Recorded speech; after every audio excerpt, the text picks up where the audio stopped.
আসসালামু আলাইকুম। প্রিয় দর্শক, সারা দুনিয়া এখন কিন্তু একটা আতঙ্কের মধ্যে রয়েছে। দুনিয়ায় পরিস্থিতি কোনোভাবে এটাকে আপনি স্বাভাবিক বলতে পারবেন না। মানুষের মধ্যে আতঙ্ক, তাহলে কি তৃতীয় বিশ্বযুদ্ধ শুরু হয়ে যাবে? মানে হঠাৎ করেই যুক্তরাষ্ট্র এবং ইসরায়েল এই দুটো দেশ মিলে পরিকল্পনা করে যেভাবে ইরানের উপর অতর্কিত আক্রমণ তারা শুরু করেছে, এই পরিস্থিতি কিন্তু সারা দুনিয়াকে প্রভাবিত করা অলরেডি শুরু করে দিয়েছে। অনেক জায়গায় তেলের দাম বেড়ে গেছে, অনেক জায়গায় বিমান চলাচল তো প্রায় অর্ধেক বিমান চলাচল কিন্তু বন্ধ। সারা দুনিয়াতে কোথাও কেউ যেতে পারছে না। মধ্যপ্রাচ্যের সঙ্গে আমাদের দেশে বিমান চলাচল প্রায় বন্ধ, দুই একটা জায়গা ছাড়া। এবং কে যে নিরাপদ থাকবে, কে যে নিরাপদ থাকবে না, সেটাও বোঝা যাচ্ছে না।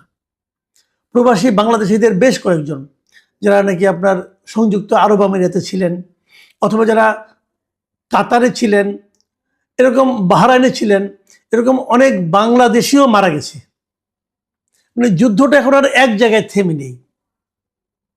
এই পুরো ঘটনার পেছনে মূল কারিগর কে?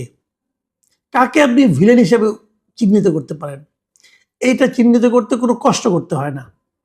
Villain Donald Trump, villain Benjamin Netanyahu, যিনি নাকি ইসরায়েলের প্রধানমন্ত্রী। এরা হলেন গিয়ে মূল ভিলেন। এরাই এই যুদ্ধটা শুরু করেছে, এবং সেই যুদ্ধ এখানে শুরু করা না, এবং এই যুদ্ধের মাধ্যমে তারা এরই মধ্যে অতর্কিত যে আক্রমণটা করা হয়েছে গত 28 ফেব্রুয়ারি, সেই ঘটনায় কিন্তু অলরেডি মানে ইরানের যিনি ধর্মীয় নেতা আয়াতুল্লাহ আলী খামেনি, তিনি কিন্তু নিহত হয়েছেন। আপনি একটা জিনিস ভাবেন, একটা স্বাধীন সার্বভৌম দেশ, সেই দেশে যিনি প্রধান, সরকার প্রধান, অথবা যিনি ধর্মীয় প্রধান, মানে মূল যে লোকটা পুরো দেশকে যে পরিচালনা করতেছেন, তাকে আপনি বিদেশ থেকে, অন্য একটা দেশ থেকে এসে মানে আপনার আক্রমণ করে তাকে মেরে ফেলবেন, এটা পৃথিবীর কোনো সভ্য রাষ্ট্র, কোনো সভ্যতা এটাকে গ্রহণ করতে পারে? কিন্তু এখন কিন্তু তাই হচ্ছে। মানে সভ্যতা যেন নতুন করে লেখা হচ্ছে, যে কোনটা সভ্যতা কোনটা সভ্যতা না। ভেবে দেখুন একবার, এই যুদ্ধে এরই মধ্যে যুক্তরাজ্য, মানে ব্রিটেন, যা নাকি পৃথিবীতে প্রথম সভ্যতার কথা সারা দুনিয়ায় বলে বেড়ায়, তারা কিন্তু অলরেডি যুক্তরাষ্ট্রের সঙ্গে যুক্ত হয়ে গেছে। তারা যুক্তরাষ্ট্রকে সাহায্য করবে। মানে যিনি আক্রমণকারী, কোনো রকম প্রভোকেশন ছাড়া, কোনো ধরনের উস্কানি ছাড়াই যারা অন্য একটা দেশে আক্রমণ করে, সেই দেশের প্রেসিডেন্টকে অথবা সেই দেশের মূল যে সরকার প্রধান, যার কথা অনুযায়ী দেশ চলে, তাকে আপনি হত্যা করেন এবং বুক ফুলিয়ে সেটা আবার ঘোষণা করেন, তাকে এখন ব্রিটেন সাপোর্ট করছে। তো দুদিন পরে দেখবেন এরাই আবার আমাকে আপনাকে আসবে, জ্ঞান দিতে আসবে, সভ্যতা শেখাতে আসবে। বলবে যে সভ্যতা কাকে বলে, সিভিলাইজেশন কাকে বলে, আমাদের শেখাবে তারা। মানে কোথায় আপনি মানুষের নৈতিকতা, মানুষের মানবিকতা কোথায় আছে? যুক্তরাষ্ট্রকে আপনি যদি দুর্বৃত্ত বলেন, যে একটা দুর্বৃত্ত রাষ্ট্র, তাও কম বলা হবে। ওদের যে মন মানসিকতা, কয়েকদিন আগে দেখলাম ভেনেজুয়েলার প্রেসিডেন্টকে তার বেডরুম থেকে তুলে নিয়ে গেল যুক্তরাষ্ট্র, তার নাকি বিচার করবে। ভাবেন একবার, কার বিচার কে করে? অন্যের অনেক সমস্যা থাকতে পারে, পৃথিবীর কোন রাষ্ট্রের সমস্যা নেই বলুন? ইরানের সমস্যা থাকতেই পারে, ইরানের অভ্যন্তরীণভাবে নানা রকম আন্দোলন চলতেই পারে, কিন্তু সেই চলার জন্য তার বিচারের দায়িত্ব কি যুক্তরাষ্ট্রকে দেওয়া হয়েছে? অথবা ইরানের জনগণ, তারা কি ট্রাম্পের কাছে আবেদন করেছিল যে আমরা খুব কষ্টে আছি, আপনি এসে আমাদেরকে উদ্ধার করেন? দেখেন, শনিবার দিন আক্রমণ হয়েছে, এবং ট্রাম্প শনিবার দিন ভোরে সে আবার মানে মানে বুক ফুলিয়ে কথাও বলে সে কি বলেছে? সে বলেছে যে এই অভিযানটির লক্ষ্য ছিল তেহরানকে পারমাণবিক অস্ত্র অর্জন থেকে বিরত রাখা এবং ইরানি শাসনের আসন্ন হুমকি নির্মূল করা।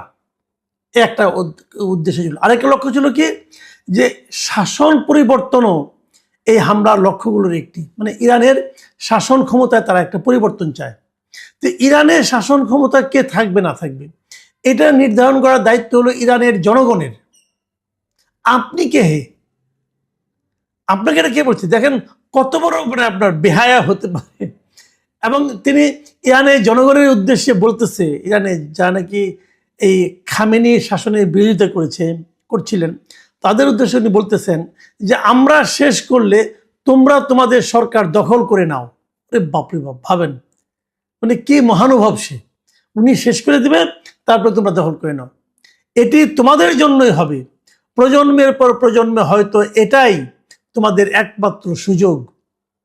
মানে এই সুযোগটা যুক্তরাষ্ট্র এবং ইসরায়েল মিলে শুরু করে দিচ্ছে। দেখেন ইসরায়েলের যে প্রধানমন্ত্রী বেনিয়ামিন নেতানিয়াহু, উনি কি বলেছেন? উনি বলেছেন যে এই হামলা সাহসী ইরানি জনগণকে নিজেদের ভাগ্য নিজেরা নির্ধারণ করার সুযোগ তৈরি করবে এবং স্বৈর শাসনের জোয়াল সরিয়ে দেবে।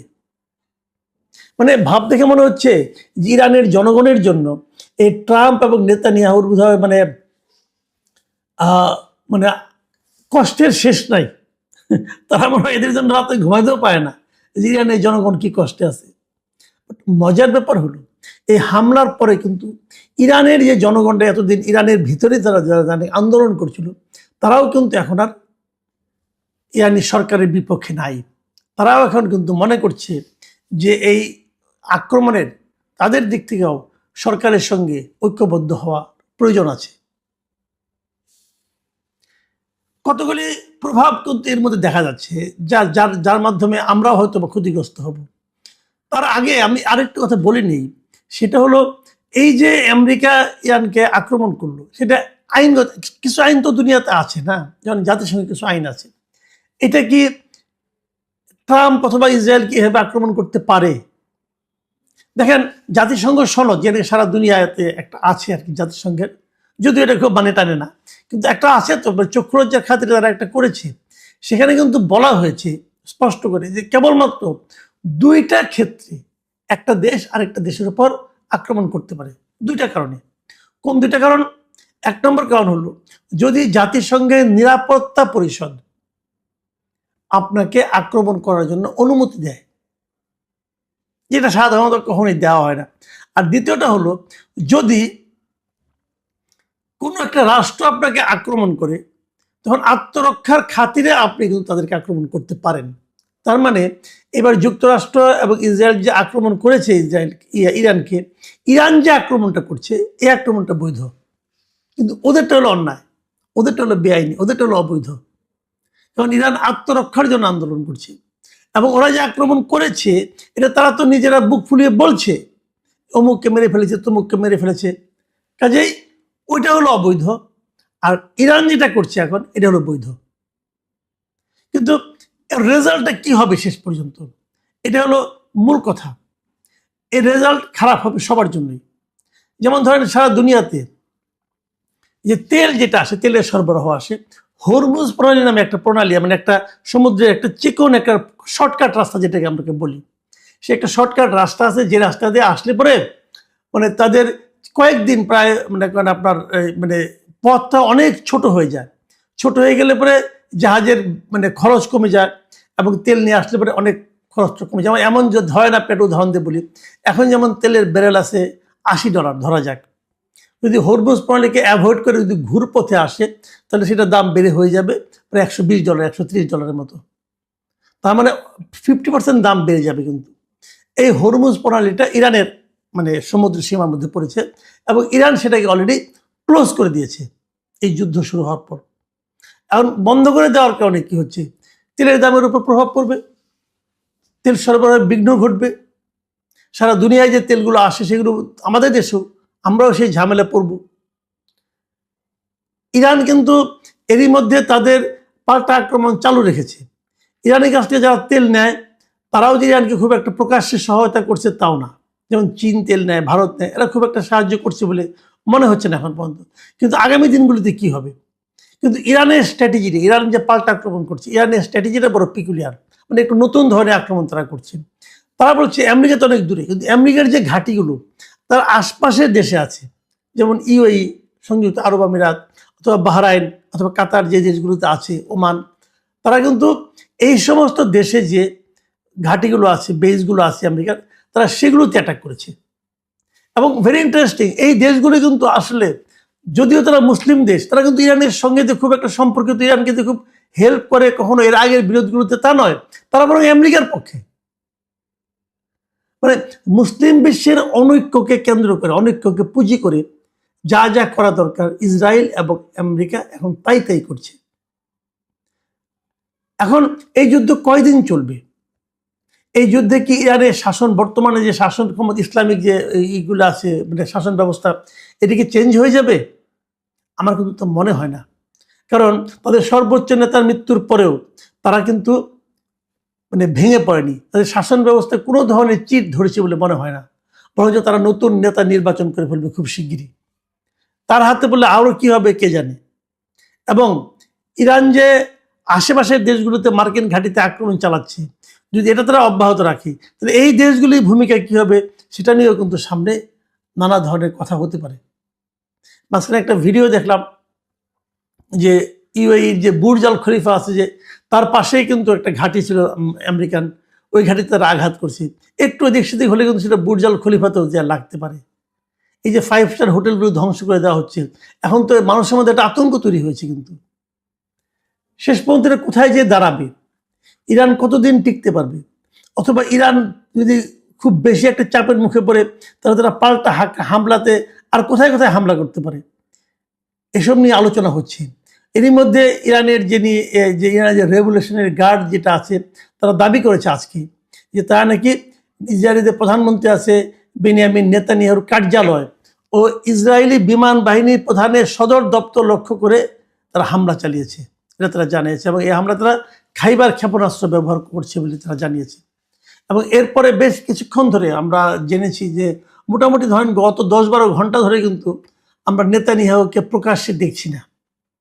তার মানে ওনার কোনো ক্ষতি হলো কিনা, অসুস্থ হলে উনি মানে আহত হলেন কিনা, অথবা মারাও গেলেন কিনা কে জানে।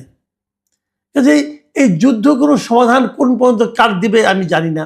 তবে আমার কাছে মনে হয় ইরানকে যতটা দুর্বল ভেবে যুক্তরাষ্ট্র এবং ইসরায়েল আক্রমণ শানিয়েছিল, ইরান সম্ভবত ততটা দুর্বল নয়, সেটা তারা এরই মধ্যে প্রমাণ দিয়ে দিয়েছে।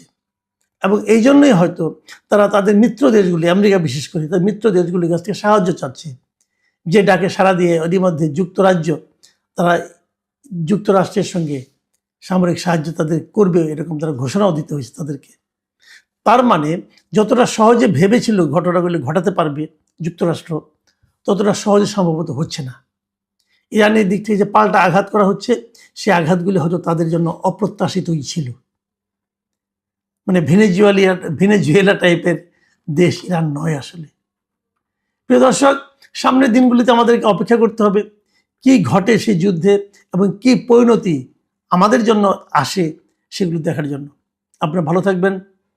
এখন এই পর্যন্ত।